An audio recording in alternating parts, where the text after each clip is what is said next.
মানুহৰ মাজত যিটো হেৰি সৃষ্টি কৰিছে এইজন মানুহ আমাৰ নালাগে আৰু আমাৰ ৰূপহী সমষ্টিত এইজন মানুহক সোমোৱা প্ৰৱেশ নিষেধ।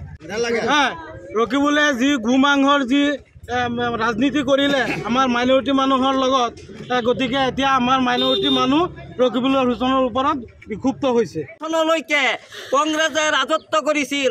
এই ৰকিবুল হুছেইনে আমাৰ ৰূপহী সমষ্টিত আমাৰ চৰ চাপৰি অশিক্ষিত যুৱক ভোটাৰ ভোট নি পেলাই আমাক যিখিনি উন্নয়ন কাম কৰিব লাগে সেইখিনি উন্নয়ন কাম ৰকিবুল হুছেইনে আমাক কৰা নাই। 2001 চনৰ পৰা 2015 চনলৈকে আমাৰ যিবিলাক আঁচনি আছিল তাৰ পৰা 50% আঁচনি তাৰ সমষ্টিলৈকে কাঢ়ি নিছে। আজি তেখেতে আমি নিস্বাৰ্থ দি আছোঁ, কাৰণ আমাৰ সংখ্যালঘু জনসাধাৰণক সিহঁতে আমাক নিৰাপত্তা দিছে, গৰু মাংস খাবলৈ কৈ আছে। গতিকে উপনিৰ্বাচনৰ পৰা যিটো স্বৰূপ আমি দেখা পাইছোঁ, সি গৰু মাংস আমি খাই কাৰণে তাৰ কষ্ট পাইছে, সি প্ৰতিবাদ কৰিছে। সেইকাৰণে আমি কৈছোঁ আমি ৰূপহী সমষ্টিত ৰকিবুল হুছেইনৰ ৰাজনৈতিক নচলিব, ৰকিবুল হুছেইনক ৰাজনৈতিক কৰিবলৈ নিদিওঁ।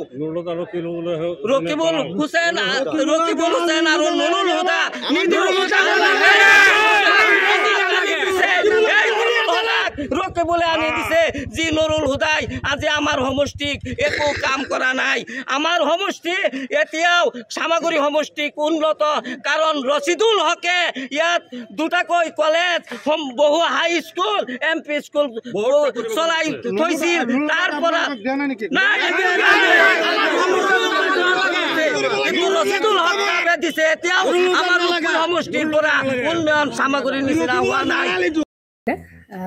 জুবিন গাৰ্গৰ গীতসমূহৰ ওপৰত আধাৰিত গানে কি আনে নামৰ এটা সুন্দৰ অনুষ্ঠান আপোনালোকৰ ওচৰলৈ আহি আছে অতি শীঘ্ৰে। অহা 15 আগষ্টৰ পৰা ধেমাজিৰ পৰা প্ৰথম অডিশ্যন আৰম্ভ হ'ব আৰু সেই অডিশ্যনৰ যোগেদি বিভিন্ন কণ্ঠশিল্পীসকলে যিসকলে এই অনুষ্ঠানত যোগদান কৰিব বিচাৰে তেওঁলোকে এই অডিশ্যনৰ যোগেদি আগবাঢ়ি আহক। আৰু জুবিন গাৰ্গৰ বহুত ভাল লগা গান আমি সদায় শুনি আহোঁ, আৰু আপোনালোকৰ যদি ভাল লগা গান থাকে জুবিন গাৰ্গৰ আপোনালোকে গাই ভাল পায় তেন্তে অডিশ্যনত যোগদান কৰক। মোৰ ফালৰ পৰা আন্তৰিক শুভকামনা থাকিল এই সম্পূৰ্ণ অনুষ্ঠানটোলৈ। ধন্যবাদ।